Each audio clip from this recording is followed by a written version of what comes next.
Please take your seats. We've heard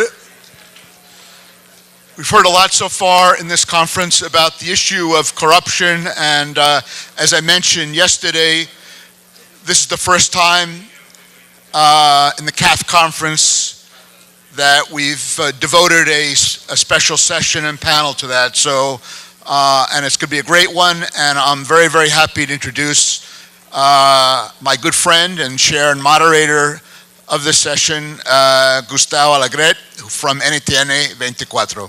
Gustau. Muchas gracias. Gracias. Thank you. In recent months, we found a component which unfortunately joins the region from Rio Grande to Tierra del Fuego, and it is the high degree of intolerance in Latin America against corruption. We have seen constant cases of heads of state and presidents who have had to leave, resign, and demonstrations in the streets. And the leading thread is corruption. A report from Global Financial Integrity says that corruption costs for Latin America $142.9 billion, which is 3% of the region's GDP. How many schools, how many roads, how much in terms of public assistance to do away with poverty could go into those works instead of being lost through corruption. So today we're going to have a discussion on the causes of corruption, and they know a great deal more about corruption than myself, but I would like to ask a question to each one of them, and then I will give the floor to the audience. So we need to keep our time. We will have a true debate. We won't have long presentations. I would start with Ana María Sanjuan from Análisis Económico from the Development Bank of Latin America. So my question to her is, do we have more corruption today in our region, or is it that it has become more visible? I think there is more corruption, and I think it has become more visible. We have undesired side effects after the boom we had in the last decade. So there is more money going toward investigating corruption, and some progressive governments who won elections with the anti-corruption motto. We have a population that says that they want to have services that are accessible and affordable to all, and that they would even want to tolerate corruption, and this is 52%. So we need to talk about to what degree people accept some degree of corruption in their country, as long as they can benefit from public services. Melina Flores, you work in Brazil. This is the country that when we think of corruption these days, we think of Brazil. So is there more corruption, or? I believe it is more visible these days. I work with our Attorney General, Rodrigo Janot. He currently coordinates the car wash operation, the Lava-Jato, at the prosecutor's office, and this is the largest operation and investigation that we've seen in our history. Started in 2014. So there was a specific fact. Some doleros, these illicit exchange bankers, money laundering agents, were being investigated in relation to Petrobras, our state-owned oil company. They were discussing an automobile, and based on that transaction, we were able to start to uncover this huge corruption scheme involving Petrobras. I will be very brief. The results from Lava-Jato are very impressive. 67 formal charges against 282 individuals.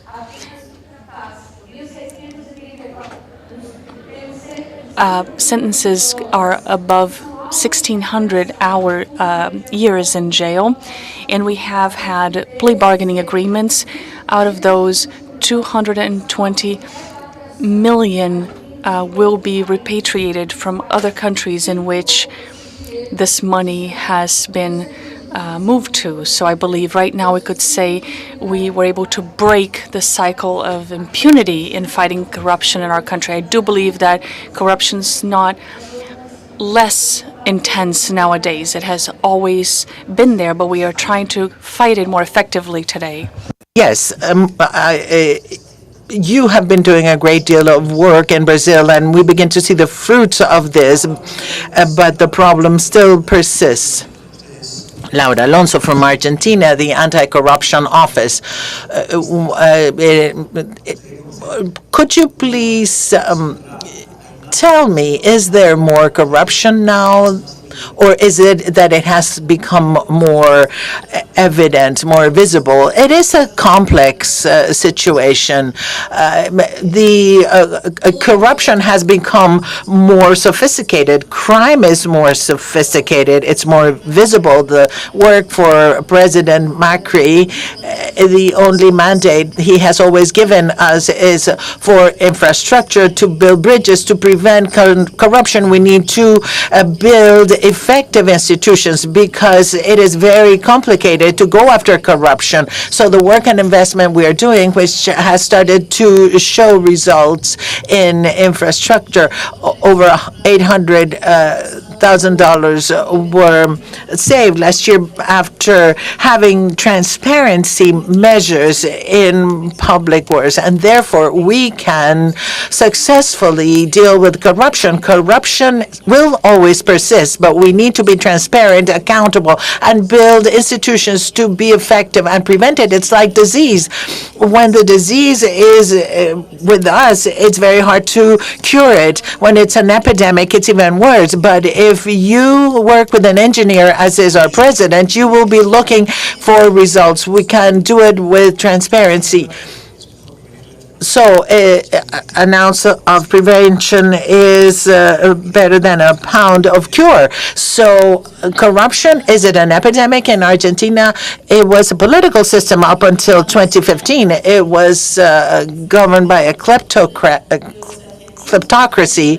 The Argentines have been able to react using a democratic system to confront a group of criminals that are being taken to justice and are being made accountable for this. So our current president wants to develop based on legality, transparency, and control and accountability. And now we have from Chile, Eduardo Engel. Is it more visible, or is there more? I think there is more in Latin America. We know more about it, and it is less tolerated. There is more corruption. If we see the indicator from the World Bank of Corruption Control, 6 out of the 20 countries in the region are in 30%. So we are at a challenging point. There is something in Latin America which shows that it is worse than before. And also, we have learned more. There is more transparency, so there are more investigations going on, more law enforcement, so we learn more of what is going on. The case of Odebrecht is a case in point.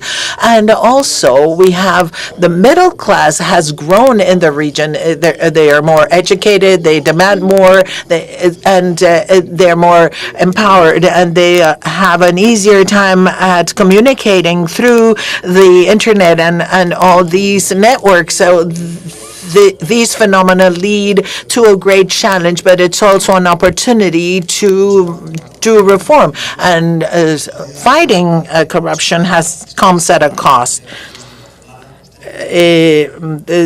Our delegate from Guatemala, you were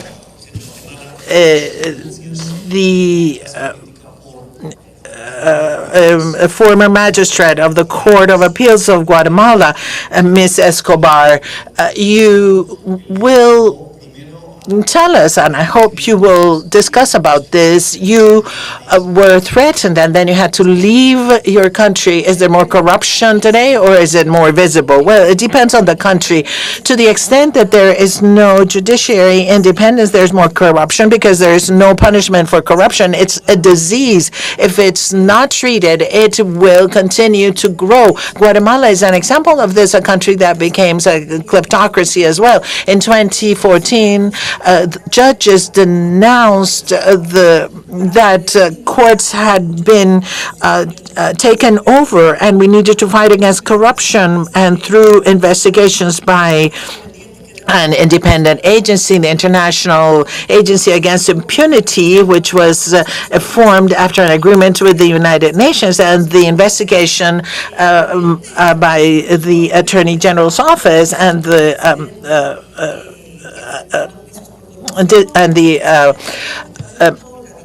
and all the investigative institutions, it was possible to start investigations. So corruption has grown in my country, on the one hand, because there is lack of effective punishment for the criminals. Yes, other panelists have said that the system is investigating, and Elizabeth Ungar, who works in Transparencia Colombia, which is a local branch of Transparency International, that when corruption goes down, it means that the judiciary system is working. And all of you have said today that there is more corruption, or it's more visible, but that the same levels of corruption are being maintained. So, Claudia, it means that the judiciary is not working. Well, in Guatemala, there are severe deficiencies in the judiciary. This is nothing new. We've seen this in the last 20 years. It has required, and a reform has been needed, but the political class prevents them from happening. There was a proposal for a constitutional reform of the judiciary, and this was debated. However, a reform has been hindered by the political class. So as long as we do not modernize the judiciary and it is not independent, then they won't be able to fight corruption. And at present, we see the President of the Republic is confronting the head of International Commission against Commission ACICIG, limiting an investigation where he's being questioned about the way in which the funds for his political campaign were managed. And this is an attack to independence of all those agencies that do investigations in Guatemala. In Argentina, you were saying the political system, that epidemic that you have defined as corruption in your country, was also corroding the judiciary in your country, and therefore the state was unable to investigate itself either, of course. I wanted to answer something. The levels of corruption are being kept at the same level. No. The corruption has been dismantled, taken down. Our president is no longer the head of a corrupt state, as was the prior president. We are hoping that the former president is tried taken to trial next year. But no. The corruption as a political system does not exist anymore. Yes, there is corruption in our country because there are these foci of corruption that have historically existed in my country. For example, related to specific sectors like customs, there have been historically problems. 200 years of corruption. Many institutions were created for purposes of perpetuating corruption, and that's what I want to say. 2 more points. Control of macroeconomic policy. Argentina is going slowly from a closed economy to an open economy, more open, integrated with intelligence smartly, and decreasing corruption is a significant point. When a contractor has to sit down to renegotiate a contract with a public officer who is at an office, that's an opportunity for corruption. But I understand that Macri is an example, but in order to continue on the focus I wanted to give to the judiciary, so how did you transform in Argentina? How did you confront a judiciary system which could be better in combating corruption? Well, the administration of President Macri doesn't have enough support to create enough reforms to remove all the judiciary that would need to be removed, but work is being done to keep a separation between branches, but some progress has been made. No work was done during 8 years, but now we can take cases to trial. We can prosecute now. Yes, in Brazil, the judiciary is a model. But I want to know, is it independent enough? That the investigation Lava-Jato is based on some pillars, and the public ministry, the federal prosecutor's office, is in charge, and we follow our conviction, the law, and our constitution, and that is a main pillar. Based on that independent action, members of our ministry started to got together and started to focus on other pillars that's shown to be vital for the success of the operation. So we could mention coordination, for instance, internally and externally. Internally, alongside other institutions that also fight corruption, our federal police, our IRS, revenue collection, and we started to work with higher levels of synergy. Another important issue was international cooperation.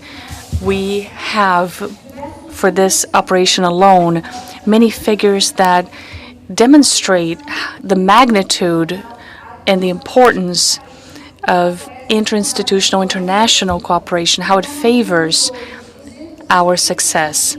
We have 279 requests of international legal cooperation to date. Out of these, in 176 of them, Brazil's the requesting party to 38 countries, and in 103 cases, Brazil requested information from 28 countries. We have to understand that this specific operation is an outlier in the Brazilian judicial system. By itself, it cannot change the entire system. Only systemic, structural reform within the political and the judicial realms will allow us to reach the level of development that we hope for. So that's why we understand that we do indeed need to continue in this plight, and especially now we must fight corruption and discuss it in dialogues such as these.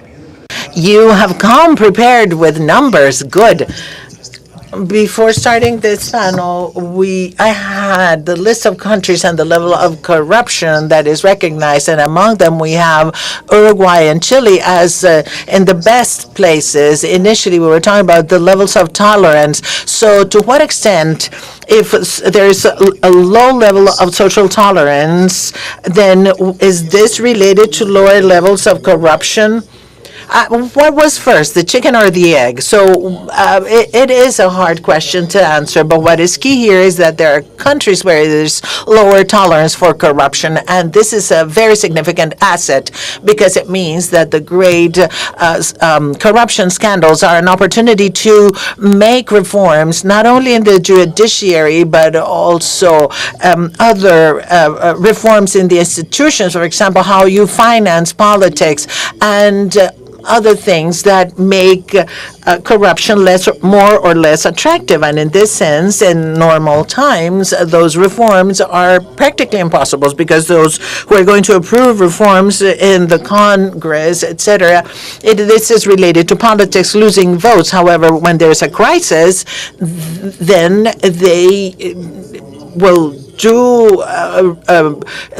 go through with reforms and they will be achieved. But when you have that window of opportunity open, we need to be able to have leaders. However, there is a great deal of weakness given the corruption. So in Chile, for example, yes, we have open windows of opportunity. In Chile, we have a government that wants to make reforms, but we need the civil society to support those reforms because they don't have the political capital, and politicians many times don't want to lose the political capital.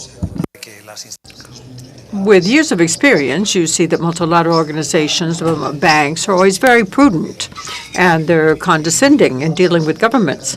When we deal with cases of corruption, how can these institutions help those governments? Mr. Sanjuan, you are part of CAF, which is one of our hosts here. But how can these institutions help these governments effectively? Reaching an extreme. Sometimes they have to be criticized, although they are stockholders, they are members of these institutions.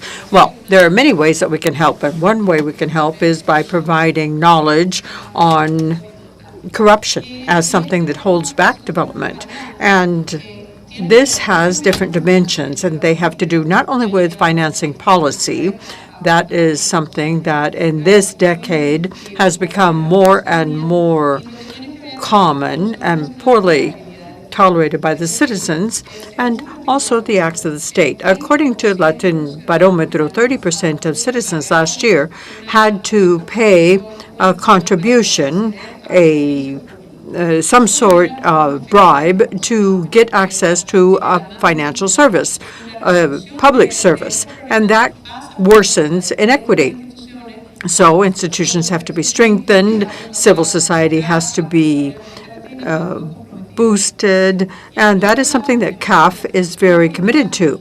Also, in terms of policy financing, Latin America has many laws on its books, but there is a gap in implementation, so much so that sometimes the justice mechanisms are not effective in a context where democracy in the region is changing. No longer do we have a party-based democracy. More and more, it is an individual-based democracy. And so here we have to find ways to deal with these political systems. In the case of Guatemala, and we had a scandal recently, and it's affecting President Jimmy Morales, a door was open for debate. And to what extent can the judicial institutions in the countries have to open the space for international justices coming from the outside?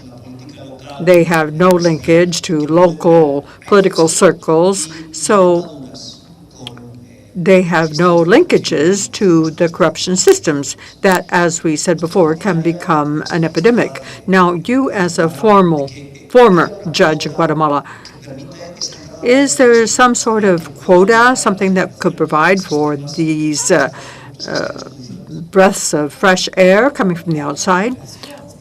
It is good when there's cooperation, especially if the country has major weaknesses.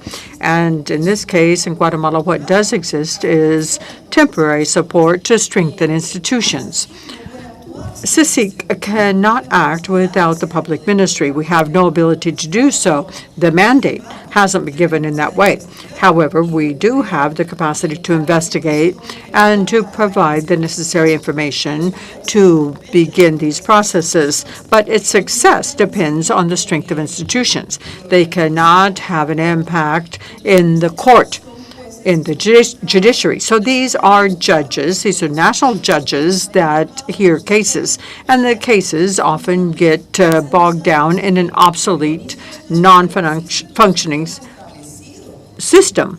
Now, there is an established system, a structural system that has to be dismantled, and to that end, we need international support. They may be regional in origin, countries like El Salvador, Honduras, where there are cases of corruption too, but there could be regional efforts to try to strengthen institutions. I remember, and this is a personal anecdote, I was in a country in Latin America more than 10 years ago, and when I travel, I always talk to the taxi drivers. I ask them what they think, what they're thinking about, because they are a good way to see what's happening in societies. And I asked about a recent change in the government, and the taxi drivers said, well, they steal too, but they give some back. Now, in Brazil, there's a saying, yeah, they steal, but they also do. So this taxi driver who was about to retire, but he was reflecting on this new government, and he was saying, okay, they do steal, but at least they give us something. So that's something that one of you were saying. So the tolerance of society right now are societies more tolerant of corruption than they were some years ago? Or is that laissez-faire part of Latin America's culture in addressing corruption? We think that corruption will only be effective to the extent that civil society is involved. Currently, well, in 2015, there were large-scale demonstrations in Brazil that pushed through these changes that we are now feeling in this fight against corruption. Now, another very important pillar in the car wash or Lava-Jato undertaking is transparency, that is working together with civil society in a very dynamic and on a daily basis, dynamic way and daily basis. There was a site created that's where all information generated by the Lava-Jato or car wash operation is made public. People can stay abreast of the different rulings that are handed down, hearings that are held, information on anyone involved. In this case, any citizen has access to that web page. Now, something else that's very important relative to this issue of transparency is the rule whereby all of these judicial proceedings have to be made public. They have to be published. Now, only those which are essential for the investigations are kept secret. Otherwise, press and public have access to all of the information that isn't reserved.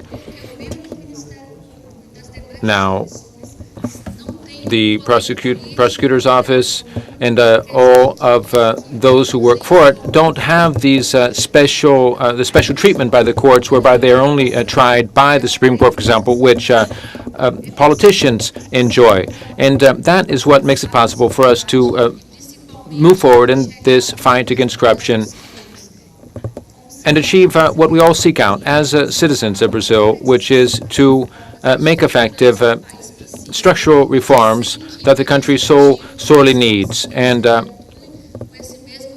what we would like is to have the same thing happen in the legislature.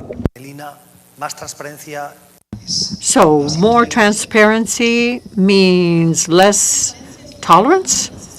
More transparency is what Latin America's society is calling for, at least in Argentina. We want changes. There have been changes in expectations. Perhaps a commodity boom, changes in consumption patterns may have affected the aspirations of the popular sectors of Latin America.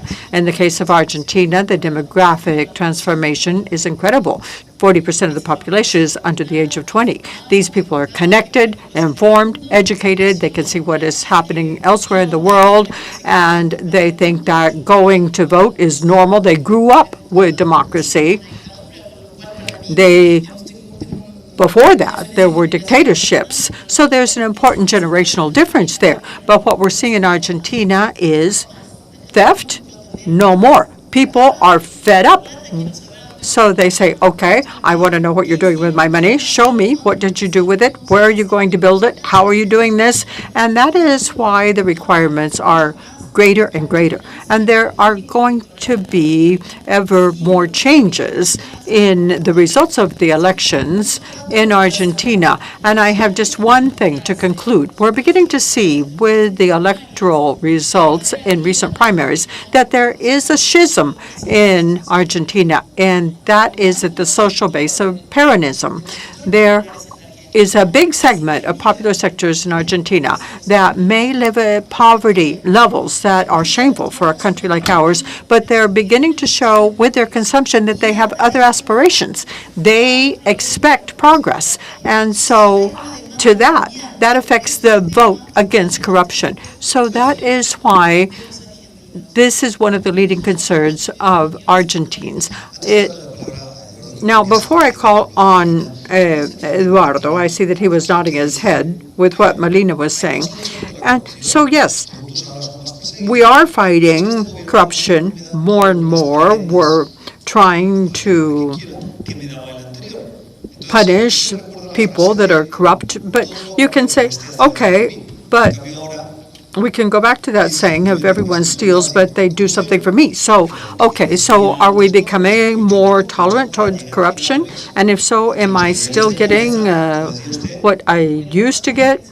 The thing is, the people that need this that realize that these services is something they're entitled to, and what is going to help overcome poverty in education and employment. And as Gabriela Ramos was saying yesterday from OECD, other things are needed. And that is why Argentina is applying for membership in the OECD, because they understand that only with effective institutions, with good political leadership, and with the support of a broad sector of society in Argentina, not only will urban middle-class Argentines, but more people, too, will be able to be involved in long-term growth. Eduardo, I saw that you were nodding your head. Let's see. In terms of transparency, I was thinking about transparency right now, and I think that that is a key element. And at the same time, we have to well understand how this occurs. Now, we always used to think that perhaps paybacks were taking place, but let's say that there were 3 million being paid in paybacks, but out of huge projects. And now with Odebrecht, we're seeing that the paybacks were even greater in more than 10 countries of the region. How much was paid in paybacks? And we saw that more than 50% of the money that should have gone to projects were being given to pay corrupt politicians. Now, how is it that these public authorities are working with these people? It is because of the contracts being tendered. Now, in most countries of the world, in the United States, etc., contracts cannot be negotiated after they begin. But it's important to track the subsequent changes in contracts. There, for example, France, etc., that information is not made public, and often it's there that the corruption comes in. So transparency is tremendously important. But going beyond the obvious, it's important to fully understand where the opportunities for corruption lie. What facilitates that corruption? And that is where we need to put our focus. So often we don't fully understand the phenomenon behind corruption. Claudia, recently on a TV program, we saw that instead of they had plea bargained, and that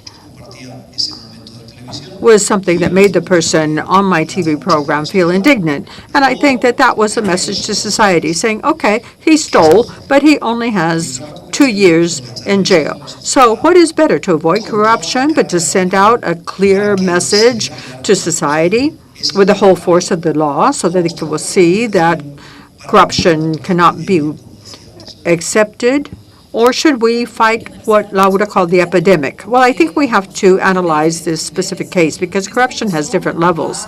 And if this person is going to offer information that is going to lead to obtaining more information at a higher level, I think that their cooperation is advisable. But if this is one of the heads of a criminal organization that is involved in corruption, then you should not be flexible with them. Now, I think that regarding what we were discussing before, the citizens are better informed. They know what the negative effects of corruption are. And that effect is not just a bribe that's paid that makes one person rich or a millionaire. There are tremendous effects in terms of education and opportunities. In Guatemala, we have 2 million children without access to education, and that is a true tragedy. And it's something that we won't be able to visualize for years. Our roads have been basically destroyed, and all of this creates groups of violence, and those groups grow and force people to have to migrate. So all of these effects, the long-term effects, are also reasons to not tolerate corruption. Are penalties sufficiently severe? There have been reforms to legal codes calling for stiffer penalties. In the past, in our legislation, we did not have an anti-corruption code. The person in the Congress, the president of the Congress that enacted that law, has been put in jail for 13 years because he tried to influence a legal decision having to do with influence peddling. So we see that there are more drastic measures being taken against corruption. So I would ask you, Lina, are these penalties severe enough, or should they be made stricter? Send the message that corruption cannot be tolerated. Sentences would be effective sentences, ones actually doing the time. Now, working with civil society recently in Brazil, we've been working on a draft bill of law, which we call 10 Measures Against Corruption, in which we collected more than 2 million signatures from citizens to take this bill of law initiative to the National Congress so that we could finally come up with a more effective judiciary. Now, the biggest problems we have with our judiciary in Brazil is the issue of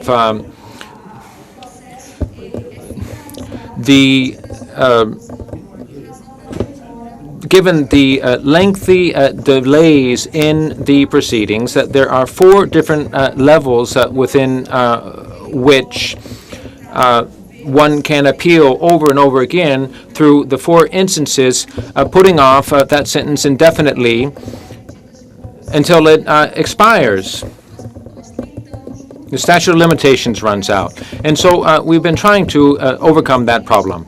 Now, unfortunately, the National Congress, availing itself of a tragedy that happened, that was a day in which an airplane crashed and the Chapecó soccer team died, the whole team. And so that spurred the passage of these 10 measures in the fight against corruption, and that set off a new movement within Congress by way of retaliation, pushing back against investigators, trying to actually trip up and stall the investigations. And so what we see as something being more important than stiff sentences would be for those sentences to actually be meted out. Now, with the agreement that we have, the plea bargaining agreement, defendants can have their penalties reduced by turning state's evidence and revealing information about other people. We have 160 different types of or different instances of these plea bargaining agreements in which defendants have turned state's evidence, and this has helped us in fighting corruption significantly, because we understand that corruption is a crime that is carried out in the dark, hard to be discovered, and unless you have someone on the inside, an insider, who is willing to turn state's evidence and pass information on to the investigators and the prosecutors, it's otherwise very difficult for us to reach the higher levels of the criminal organization. Usually, we would just arrest those small fish who aren't very high up in the organization.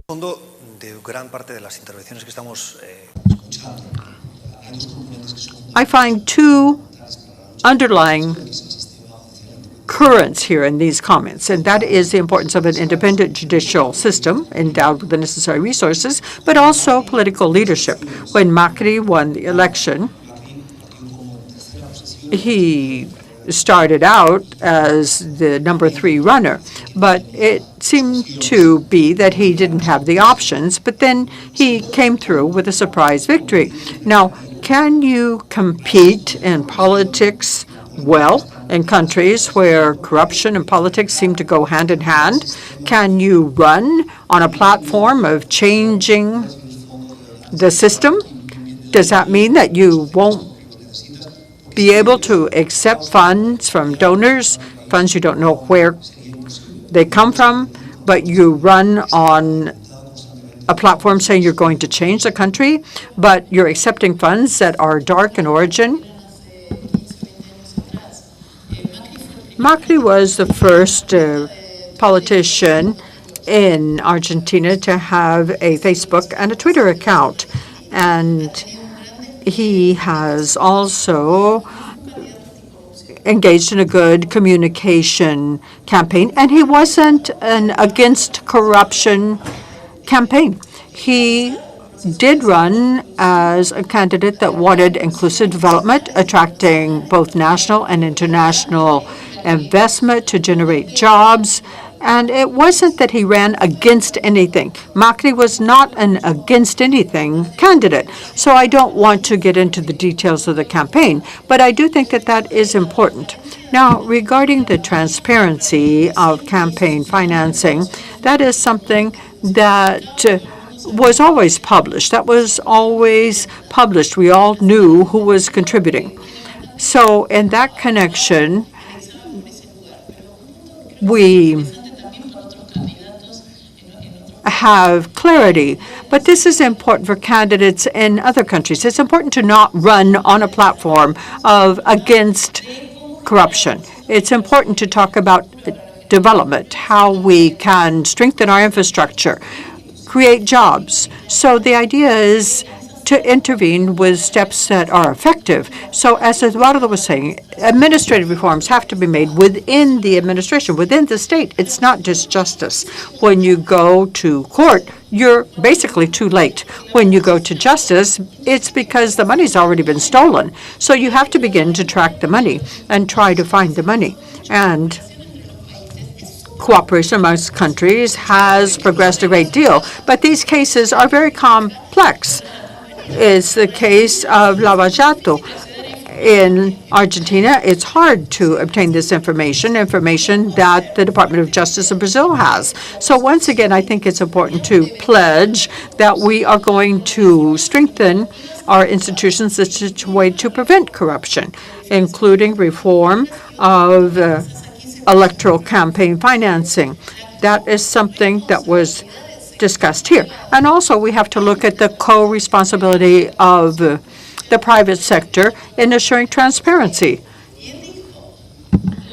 There's a person in Buenos Aires, Mr. Moro, who said that the private sector is co-responsible for corruption, but it also has to be co-responsible of solving the practice of corruption. And that is something we're working on in Argentina. How can we change the whole tone of the corruption with a private sector that is as corrupt as the public sector is in Argentina? So we have to turn to a more positive conversation.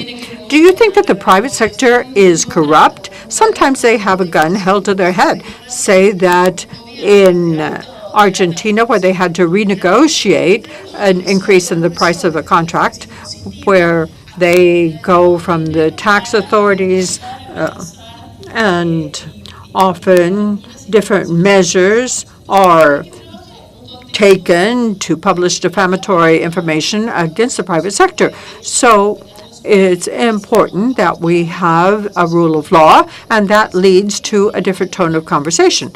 Now, the private sector in Argentina is taking leadership, and it is discussing with us in Congress a corporate co-responsibility law. You were saying that it's not good to run against something. You should not run under the banner against corruption. But in the case of Jimmy Morales, he was elected with that banner, and he was successful in so doing. Now, corruption cases are creating this frustration. And I think it would be logical in society to say, now the candidate that was going to fight corruption is being accused of corruption. So what can we do? The problem, in part, was the way his campaign was financed. So that is where we have to change those mechanisms. How does this financing come into the race? And here there's a role for the private sector. The private sector can help change that so that the funds can be transparent. They shouldn't come from doubtful or criminal groups. They, too, should be involved in these responses being sought by the state. Now, and I was talking to an economist, and that person was pointing out that young democracies have large corporations, that in many cases there is a lot of influence from the private sector, and they don't want to lose that position. A private concern does not want to lose a dominant position in the market. So is the private sector being willing to lose some of its influence? Could you repeat that question, please? No, Eduardo, we were talking about the role of the private sector. Right. The private sector, is it willing to give up some of its market dominance? That is something that we were referring to now, to strengthen institutions, to strengthen democracy, to allow for the entry of new players without getting into corrupt trickery, so as to not affect its own dominant position in the market. Well, I think that entrepreneurs are not going to give up the possibility of earning money. So just like we have corruption scandals that lead to reforms of the state, or corruption scandals lead to reforming monopolies.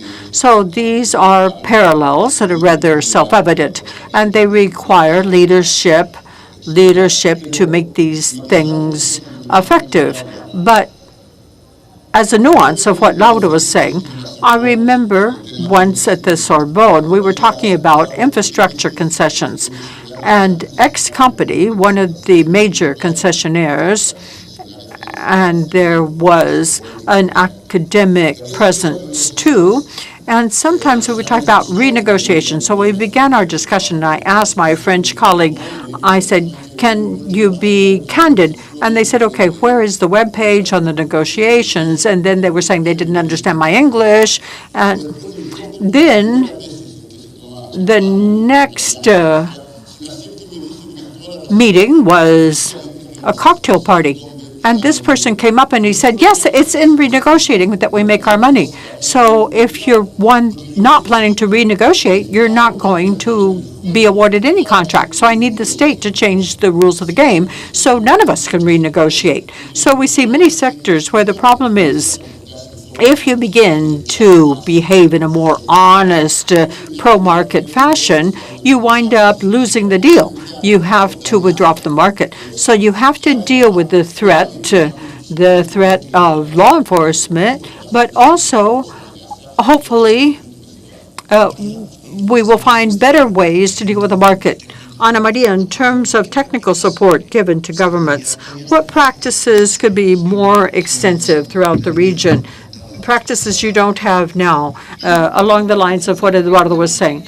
Before answering that question, I would like to make this problem even more complex in terms of how we finance political campaigns, because we were talking about the role, legal or illegal, of the private sector in financing campaigns. But there are also ties to organized crime in regional and local contexts. It's easier for them to penetrate the campaigns, and we need to be able to audit the resources. It is calculated that electoral campaigns in the region cost between 10 and 12 times more than what is officially stipulated by electoral councils. That means that that amount of resources have to be raised by the candidates or political parties from the private sector or some organization that perhaps is engaged in illegal activities. So not only do we have to propose activities to assure greater transparency in terms of allocation of resources, but also how can we detect illicit resources that, contrary to the private resources that are trying to gain favor, they want to obtain contracts from civil servants, so that somehow the private, you're defining the problem, but what solution would you suggest?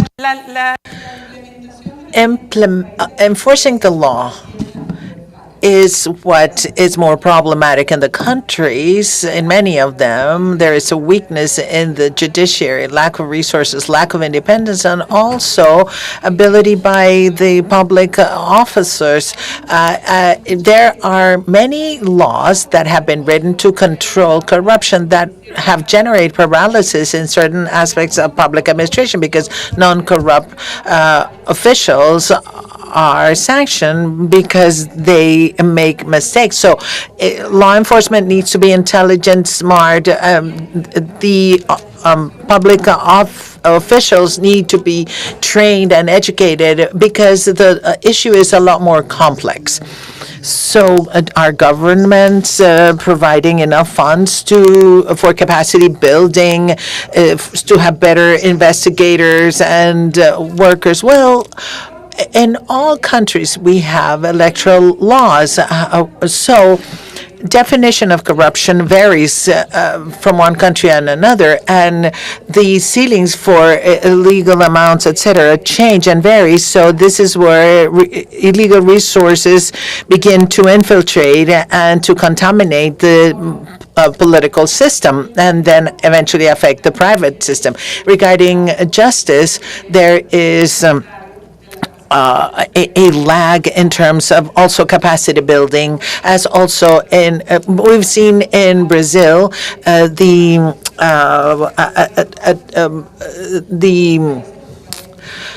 attorneys and general attorneys that have been working and district attorneys that have been working in the Lava-Jato case have been well trained and educated for this. So what what country would you give us a good example, and what country would you give as a poor example of what they've done? I think the region in general has the intention to solve the problem, but let me give you the example of the judiciary in Brazil. They have made an effort, and for the region, it has been a role model of what justice can do. There are other countries that are less into reforming justice. However, if the justice systems in the region have been more committed and more efficient in protecting citizens from illegal financing in politics.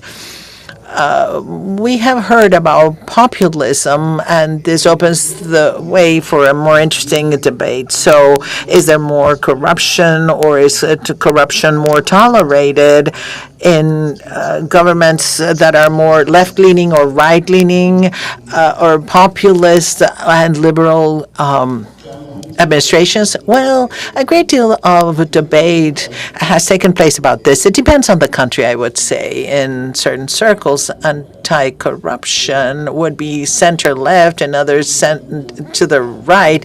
It is a cross cross-cutting topic in Chile with the anti-corruption agenda in the Senate with more than 10 bills that were approved and passed, then it is a cross-cutting, completely across-the-board issue. There was support from everyone, and the supporting leaders were also from all parties, from all sides of the aisle. So in our political parties in Latin America, there is fraud in both sides. So if 99% of measures are supported, as in our case, then they usually have support from all the parties. In the case of Brazil, you have seen Dilma Rousseff and the Labor Party and others that have been tainted with corruption. Do you associate corruption to populism or center-left or center-right, or what is the leaning? Our current investigation shows us that corruption is not exclusive to any one party. We see it cross-cutting all parties. We have high officials from every party involved or implicated in the investigation. The former president, the current president, our former president of the Senate, who is currently involved, the president of the Chamber of House of Representatives is currently arrested. So our current investigation shows us that corruption is not exclusive to any one political party. What happens is that within a system in which high officials understand that they must remain in power through paying bribes. Our Petrobras investigation showed us that directors remain in their roles through political pacts or agreements. Each group of directors was attributed to each party. So the idea was that a portion of a bribe would go to personal wealth, and part of it would finance political campaigns. That system was the kind of system that would feed back into itself. And we tried to break this system down, to penetrate it, to truly understand it. And now we see that this is not exclusive to Petrobras either. We have current investigations involving the Ministry of Planning, the National Savings Bank, and many other institutions, which show us that perhaps we are unraveling a ball of yarn, and it seems like it's never ending. There's constant new findings in corruption. So the current Lava-Jato investigation by itself will not resolve or put an end to corruption in Brazil. Once again, I must emphasize the fact that we need structural reforms. As my colleague Laura said, we need to lower the limits for public campaigns, political campaigns, so that we also try to prevent for immunity of public officials. Only those measures will improve our levels of development, so our children will have and enjoy more rights. Now I will turn it over to our audience. I ask you to please have very short questions, brief and pointed, and please stand up so that we can see who you are and identify yourselves and make it brief. I am an attorney from New York. Tax reform in Colombia and then in Indonesia. And you don't even know how bad corruption can be until you go to Indonesia. But in any event, I think what this panel is of enormous importance, and I'm just terribly grateful for our host to have established this. I think this is perhaps the most important issue that you can face today and have an impact. I call this low-hanging fruit. We owe a debt of gratitude first to Petrobras and Odebrecht for exposing this problem, but more importantly to the prosecutors and the investigators and the judges in Brazil and in Guatemala for pursuing this. What's the What question? can we do? Please. What can we do? I believe number of things. One is international cooperation. I'm working with the question, sir, please. Okay. What can you do, and what can we do? CAF, what can the private sector, the civil society do to support this effort? And how can these organizations and the private sector help solve this problem, because the benefits are just enormous, Who do you address the question? Sir, who do you address the question? To all of them? Let me choose for you. Okay. Como representante de CAF, ¿qué pueden hacer estas instituciones? So what can these institutions do in the private sector? Well, I think it's important to have regional agreements and define corruption in a better way, because we have different definitions by different countries, and therefore there are places like Europe where great progress has been made in fighting corruption because they have agreed upon terms of reference. There are crimes that are considered crimes across the board in other countries, and therefore impunity can be reduced if, for example, companies that do corruption in one country then can't go to another country to do that. To also have a public debate on the topic of corruption, such as in this forum, is something very important to do, and this should be multiplied and done in other fora.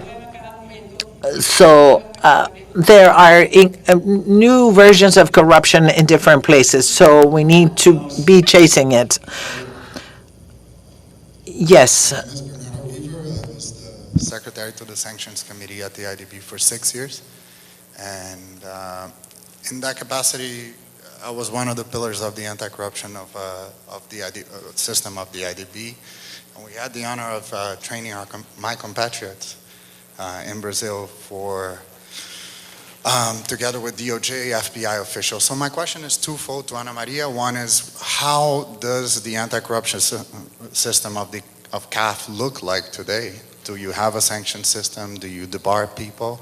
And the question to my compatriot is, do you replicate what we had the honor to do for you for other countries such as Argentina, Bolivia, meaning that do you build capacity in those countries as well? Thank you. I don't speak English very well. No, it's okay. Poderia... Não, mas você poderia só traduzir a pergunta, por favor? Você quer ¿Quiere hacerla en español o en portugués para que la... I'm sorry. Em 2013 teve treinamento. 2013, there was a training session involving DOJ and FBI in Brasília. We trained the public ministry. Do you retribute? Do you also train other neighboring countries in Latin America, discussing what techniques you used in the current investigation? Do you go to other countries? Do you tell them how the investigation was carried out? A Lava-Jato, sem dúvida, ela é The Lava-Jato investigation is certainly the outcome of a long history of investigation experience from all of the investigators involved, so we can uncover schemes of very complex schemes of criminal organizations, especially involving money laundering.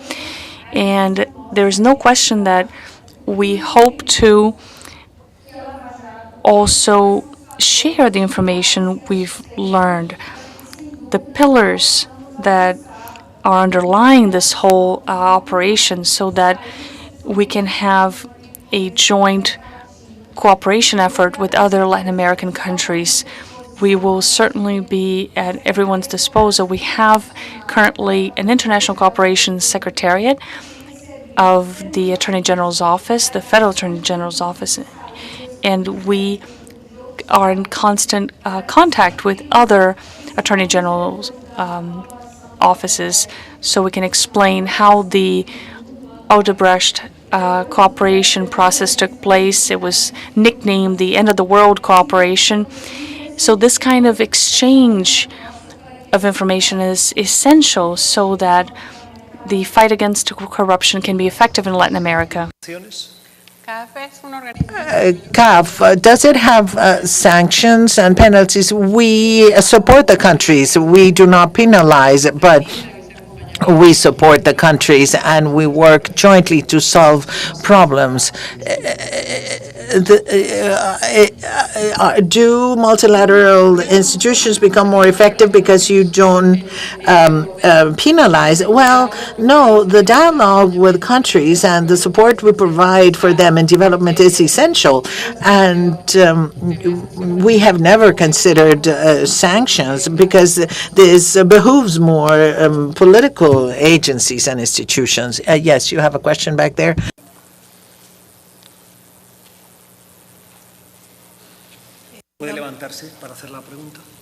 Could you please stand up to ask your question? Marta Lagos of Latino Barometro. I think our information indicates that there is a core issue, and it is how do you manage to have the population stop voting for people who are corrupt, people who may have been already prosecuted for corruption, and yet these people manage to be elected and elected again. So I think this is part of fighting corruption, to convince the population not to vote for these people. I think your question is excellent. So Eduardo and Angela, could you please? Yes, it is an excellent question, and I've heard this question before. It is a challenge, evidently.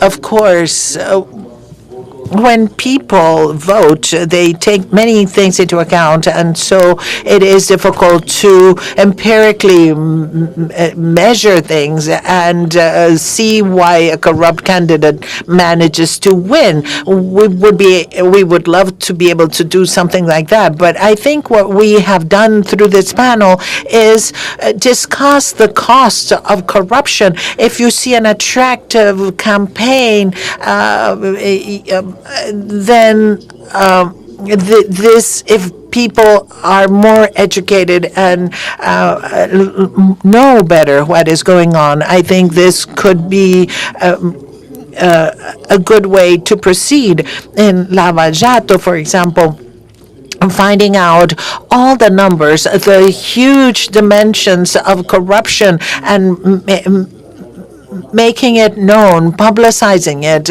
making sure that people learn about it, I think is one of the most important tools we can use. Information regarding immunities,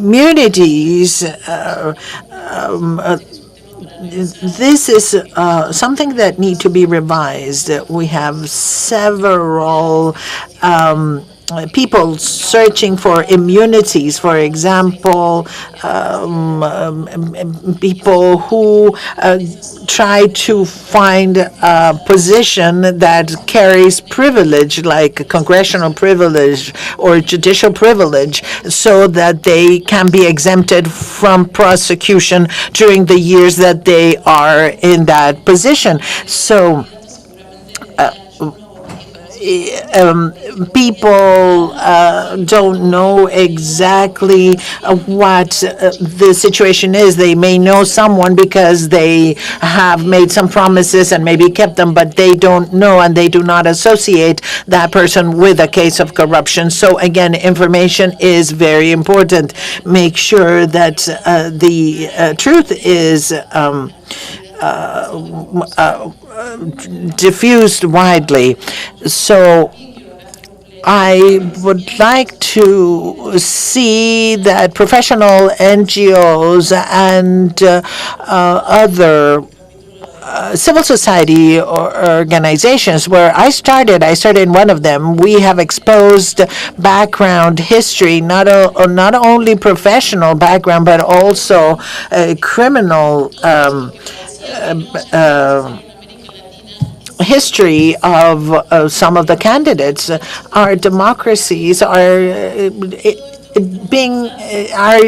in development. We are relatively younger democracies, so we need to continue to mature in our democratic process. So we need to continue to make those things that we thought were important 15 years ago and still continue to be important, as to divulge information about the candidates. We have time for only 3 more questions. I know there will still be questions pending, and I'm sorry, but that's all the time we have. Juan David Escobar, I come from Medellin, Colombia. And over the years, we believe less and less in coincidence. And I don't think it is random that there are so many women invited to the panel. And it is good news to see so many women without detracting from the participation of the gentlemen at all. We needed our little dose of testosterone in the panel. But yes, I will be brief. And the moderator too. Don't leave me out. Anyway, so hearing you and knowing of your efforts to clean the system. Corruption starts at home, and the fact that there are so many women here invited is no coincidence. I think it is a great sign, a positive sign.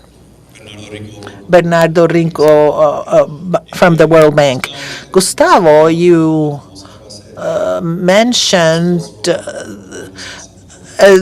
something about these still, but at least they do something for the people. But I have a question about Claudia. The other sentence that we hear a great deal in Latin America and Guatemala: why would I pay my taxes if the politicians will steal my money? So how can we see the other side of the coin? How can we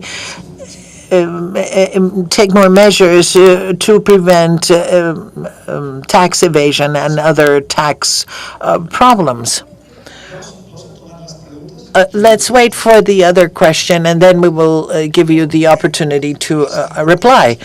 Congratulations. This has been an excellent panel. My question, Jose Benjamin Escobar from Venezuela.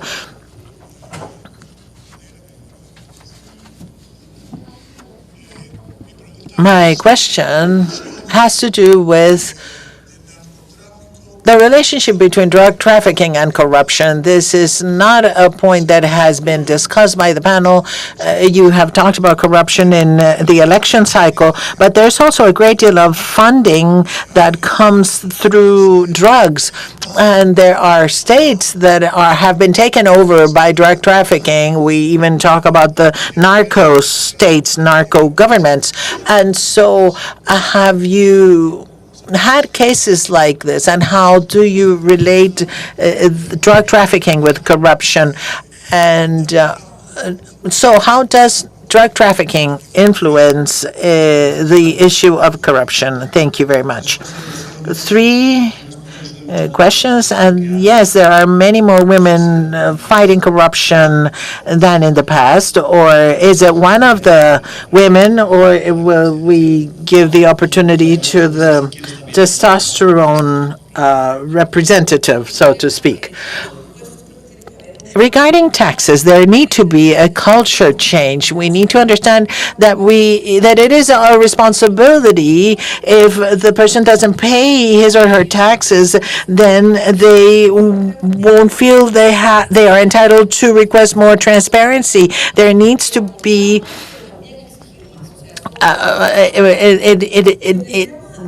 it is both, and there needs to be more responsibility on both sides. Now, drug trafficking and corruption. I think the different criminal organization, drug trafficking organizations, organized crime, corruption, all of them benefit from corruption, and so they make agreements. They make sure systems don't work. This is why we need strong institutions to counteract this. And all these criminal organizations, they are regional. Their resources are greater than those of the states, especially if we're talking about small states that don't have a large amount of resources. And this is where regional cooperation, regional assistance is important to help these smaller states to confront corruption. Among the nuances that we've heard is, well, people saying, why would I pay taxes if taxes are going, my money that I pay in taxes will be stolen, will go to corruption. So how can we convince society, the citizenship, that the citizenry, that they should pay the taxes? I like to talk about economic policy with the fight against corruption. I'm not a lawyer, but I think this is very important. All our discussion here with our sponsors that invest in regional projects. Investment needs to be timely and go where it should. In Argentina, we have levels of evasion that are based on the trust of the citizenry. So it is important to strengthen states to prevent corruption. But in terms of development, we need to have governments that deliver. And Gabriela Ramos from OECD said we need to prepare the states so that they can give back if we have poor security, if we have poor education, all the things that the population needs and requires, then the problem will persist. This goes against the rights of workers. Many times the workers are exploited. They are enslaved even. So we need to transform and reform. Yes, you have the last word. Well, how money is spent, how do we make better services to provide to the people? We have techniques today so that the budgetary process be more transparent and so that the budget has all the information of how it is going to be spent, and how it is allocated, and there should be an oversight function. There are cities in Latin America that are working on this, and this legitimates the role of taxes, and it then leads to legitimization of the social aspects of the country. Thank you very much.